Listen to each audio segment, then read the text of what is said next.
In the rolling hills of Elmwood, Jacob Reynolds' farm stands as a beacon of community and generosity.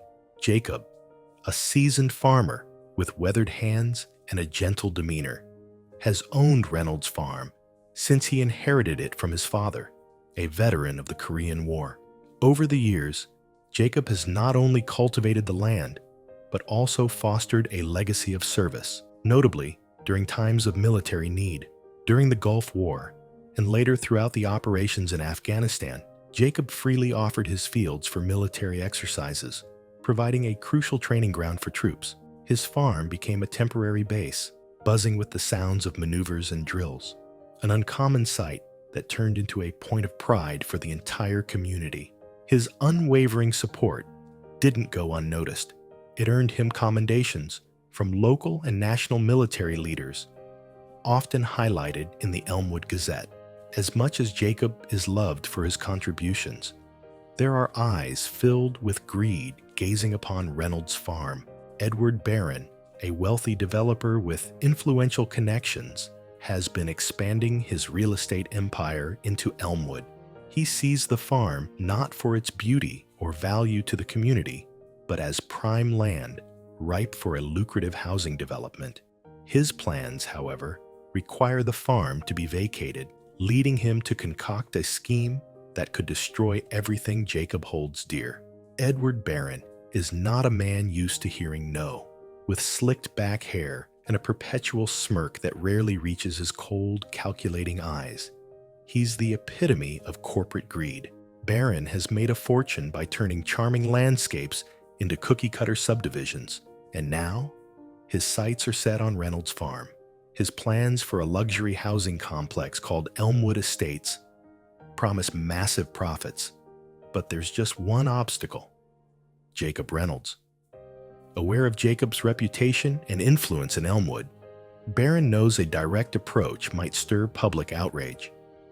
Instead, he opts for subtlety and deception. He begins by quietly purchasing debts owed by neighboring farms, consolidating power.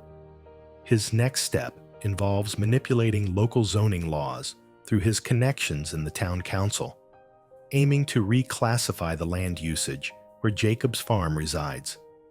As Barron's plans unfold behind closed doors, he also launches a smear campaign. Anonymous tips begin circulating about supposed illegal activities on the farm, rumors designed to tarnish Jacob's image. Barron's endgame is to pressure Jacob into selling voluntarily, but if that fails, he's prepared to force eviction legally. As the days pass, the pressure on Jacob Reynolds begins to mount. Unknown to him, Edward Barron's manipulations are starting to weave a complex web around Reynolds' farm. The local community, once vibrant with praise and support for Jacob, starts to feel the undercurrents of Barron's influence. Dubious reports and suspicious claims about the farm's operations begin to surface in local discussions, subtly seeded by Barron's associates. Jacob, ever the stoic and gentle soul, initially dismisses the whispers as mere rumors. However, as these whispers grow louder and blend with facts, they start to paint a troubling picture. Mysterious government inspectors show up at his doorstep, citing anonymous tips about potential violations of environmental and zoning regulations. These inspections disrupt his daily operations and begin to strain his resources. Simultaneously, Barron steps up his personal campaign against Jacob. He visits Jacob under the guise of a friendly chat, presenting his vision for Elmwood Estates as a beneficial development for the community. He offers Jacob a generous buyout, painting it as an opportunity for Jacob to retire comfortably. But Jacob, tied deeply to the land through his family's legacy and his own convictions, politely but firmly refuses. Barron, expecting this resistance, tightens the noose. He leverages his newly acquired influence over local banks to call in any outstanding debts Jacob might have, knowing well that even the most stable farms operate under substantial financial pressures. This move is calculated to bring Jacob to his knees financially, forcing him into a corner where selling might seem like the only viable option. As Edward Barron's schemes become more aggressive, the once unified support of the Elmwood community begins to show signs of fracture. Local town hall meetings, once a forum for mundane civic discussions, now buzz with heated debates over the future of Reynolds Farm. Barron, ever the opportunist, uses these gatherings to further his agenda, planting seeds of doubt about the sustainability and environmental impact of maintaining such a large agricultural space in a rapidly modernizing town. Meanwhile, Jacob finds himself increasingly isolated as the rumors and fabricated reports continue to circulate. Longtime friends and neighbors start to keep their distance, influenced by the subtle fear-mongering about environmental violations and supposed illegal activities on his land. The local newspaper, under pressure from powerful advertisers tied to Barron, runs a series of articles questioning the efficacy of traditional farming in the face of economic development. However, despite the mounting pressures, Jacob's resolve strengthens. He remembers the warm summers spent walking the fields with his father, the lessons of resilience and integrity that were passed down along with the land. He recalls the pride his father felt when the farm was first used for military training during the Gulf War, transforming their fields into grounds that prepared men and women to defend their country. These memories fuel his determination not to let the farm slip through his fingers. Determined to fight back, Jacob begins reaching out to old military contacts who had once trained on his land, seeking their support in a campaign to preserve the farm as a historical and community asset. He organizes community outreach programs, inviting locals to visit the farm for tours and educational talks on sustainable farming and its benefits to the local ecosystem. Simultaneously, Jacob starts gathering evidence to counteract the claims made by Barron.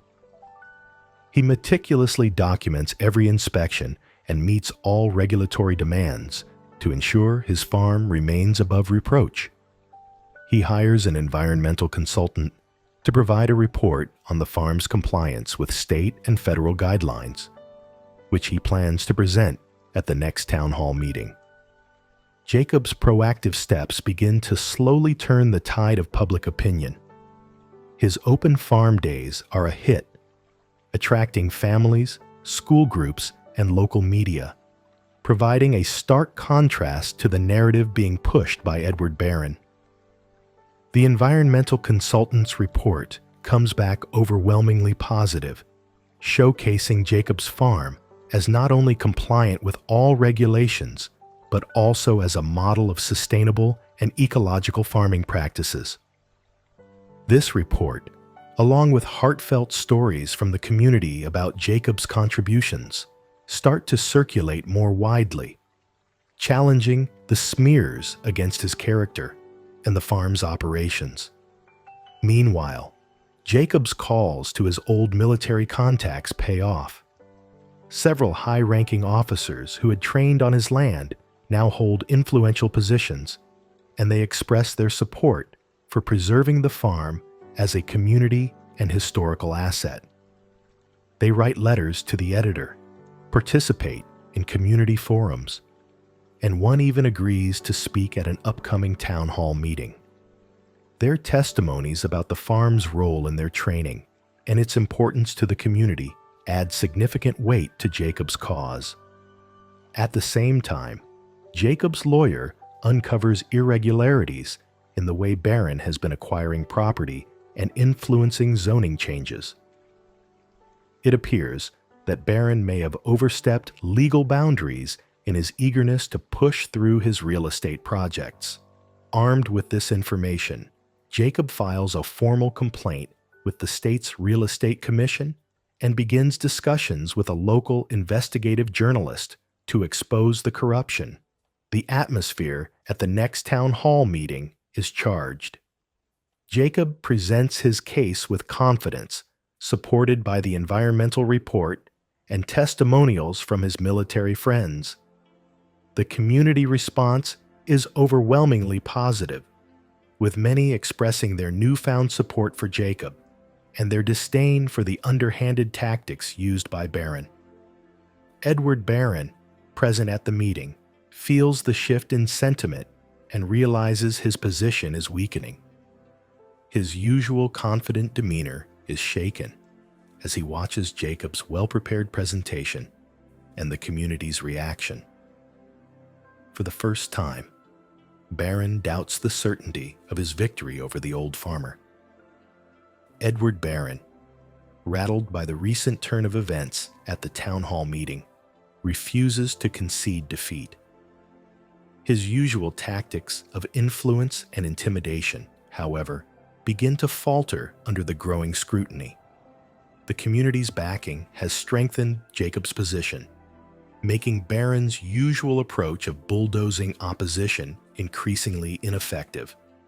In a desperate bid to regain control, Barron attempts to leverage his remaining connections within the town council to expedite the rezoning of Jacob's farm. He pushes for an emergency meeting, hoping to bypass the growing public support for Jacob by securing a quick approval for his development project. However, his push meets unexpected resistance. The council members, wary of the public sentiment and the ongoing investigation into Barron's dealings, are reluctant to commit. They demand more time to review all the implications, much to Barron's frustration. Simultaneously, the state's Real Estate Commission begins its investigation into Barron's property acquisitions. Preliminary findings suggest potential conflicts of interest and possible violations of state zoning laws. The commission issues a temporary injunction against any further development on the properties recently acquired by Barron, including the land surrounding Reynolds Farm. This legal roadblock adds a significant delay to his plans, undermining his strategy of quick turnovers and fast profits. Barron's response is to launch a counter-campaign, trying to discredit the environmental report Jacob had presented and questioning the credibility of the military testimonials. He hires his own team of lawyers and PR experts to craft a narrative that paints Jacob's efforts as sentimental and economically backward, not suitable for the modern needs of Elmwood. Barron's team floods local media with articles and interviews supporting his vision of development, portraying it as the only path forward for a thriving Elmwood. However, the community's newfound awareness and skepticism toward Barron's motives make his counterattacks less effective than he anticipated. People begin to see through the facade of his public persona, questioning his true intentions for their town. The local newspaper, influenced by the investigative journalist working with Jacob, starts to publish more balanced reports, highlighting the stories of those impacted by Barron's developments elsewhere.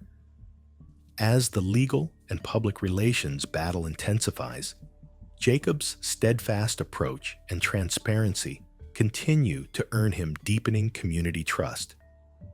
Educational workshops and more frequent farm tours have transformed Reynolds Farm into a symbol of resilience and community spirit. Local schools begin incorporating trips to the farm into their curriculum, further embedding Jacob's efforts into the fabric of Elmwood. The environmental benefits of the farm, emphasized in these educational sessions, become a talking point across town. People start discussing sustainability more actively, aligning with broader national conversations about environmental conservation and sustainable living. This shift in public opinion turns Jacob's farm into a cause célèbre in Elmwood, rallying more residents to his defense and further isolating Barron. Meanwhile, Barron finds his maneuvering space increasingly constricted. The ongoing investigation by the state's Real Estate Commission starts to uncover more irregularities, leading to public hearings that are covered extensively by local and regional media. Testimonies from former employees and manipulated landowners paint a stark picture of Barron's business practices, damaging his reputation further.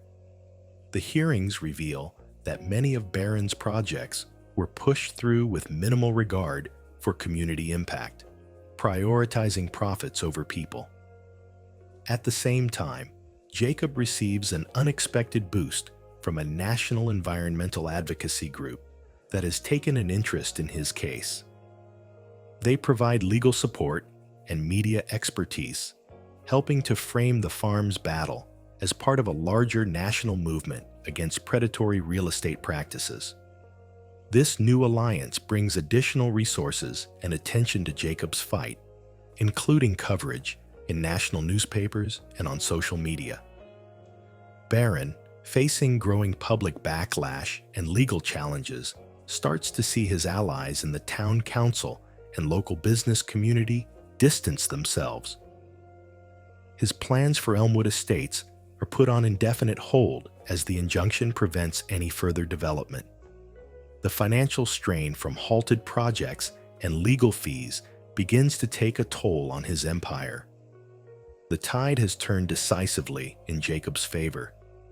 The extensive coverage of Barron's questionable practices has sparked a local and national dialogue about the importance of ethical land use and community consent in development projects.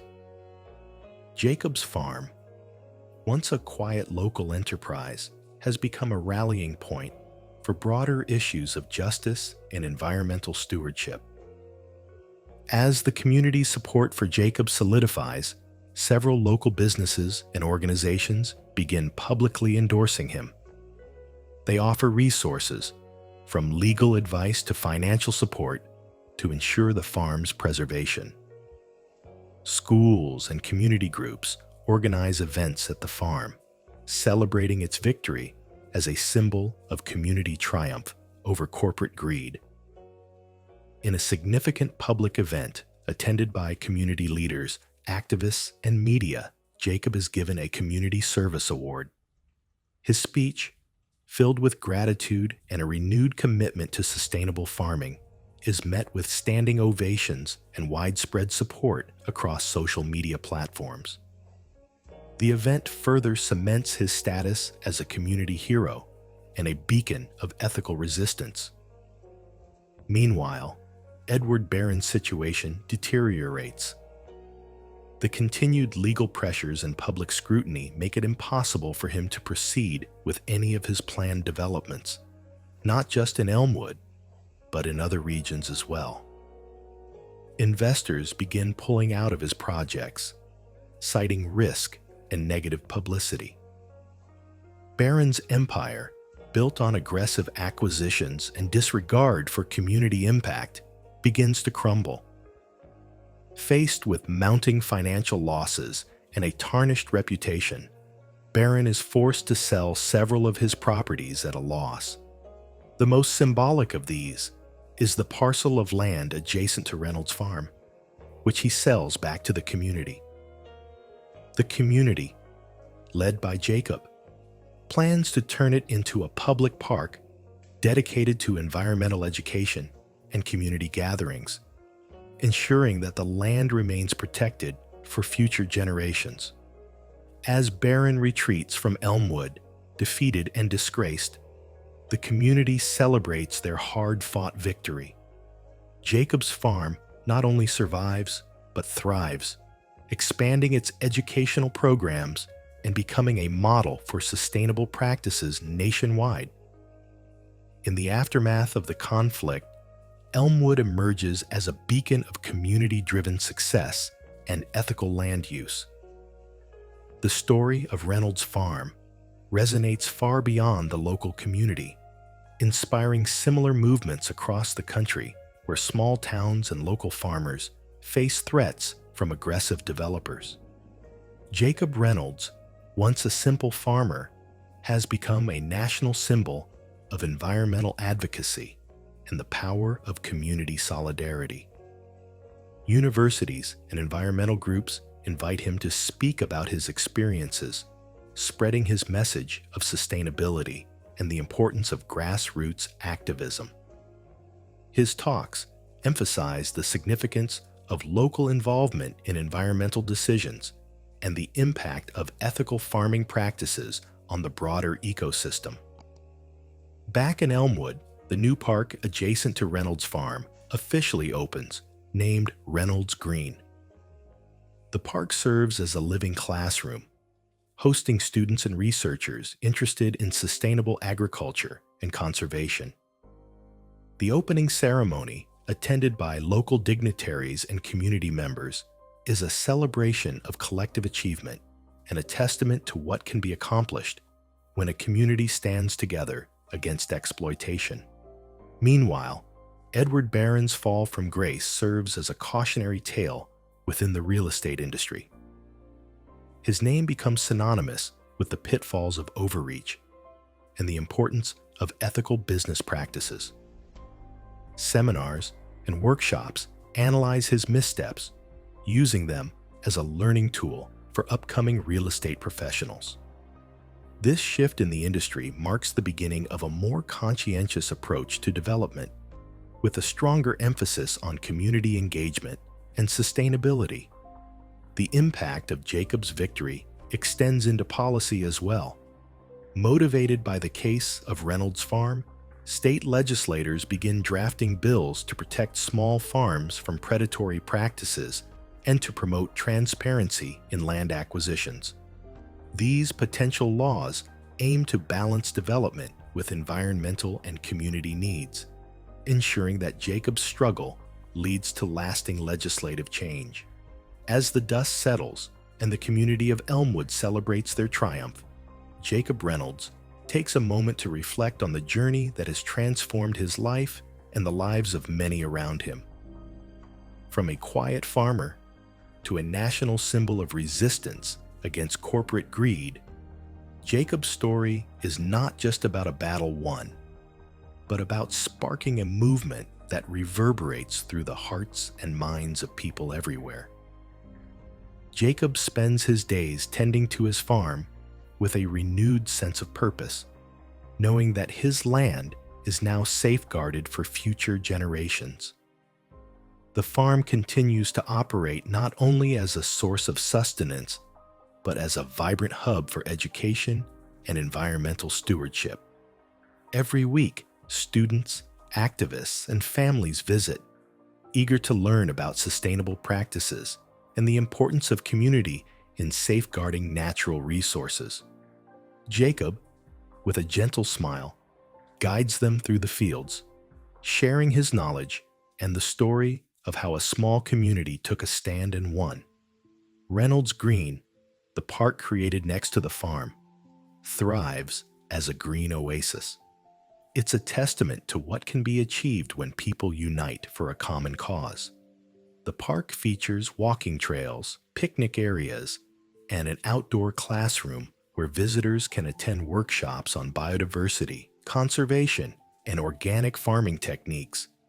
Each trail is lined with plaques that tell the story of the community's fight to preserve their environmental heritage, serving as a permanent reminder of the power of collective action. The influence of Jacob's struggle extends beyond Elmwood. His story is featured in documentaries and case studies in environmental science courses, used to illustrate the crucial role individuals and communities play in environmental advocacy. Jacob himself is invited to conferences and seminars across the country, where he speaks about the importance of grassroots involvement in environmental policymaking and land management. Moreover, Jacob's victory has spurred changes in local and state policies. Inspired by his story, lawmakers work to strengthen regulations that protect small landowners from predatory development practices. These new laws aim to ensure that developers engage with and obtain consent from local communities before proceeding with large-scale projects. The emphasis is on sustainable development that respects both the ecological and social fabric of the areas it aims to transform. Back in Elmwood, the annual Reynolds Harvest Festival becomes a major community event, celebrating the farm's produce and the enduring spirit of the town. The festival, which started as a small gathering, now draws visitors from across the state, featuring local crafts, music, and food, all showcasing the rich culture and resilience of Elmwood. As Jacob walks through his farm at sunset, he looks out over the fields that were almost taken from him, filled with a profound sense of peace and accomplishment. He knows the battle he fought was not just for his land, but for the principle that every community deserves a voice in its destiny. The legacy of Reynolds Farm, secured through struggle and solidarity, promises to inspire and guide future generations in their own fights against injustice.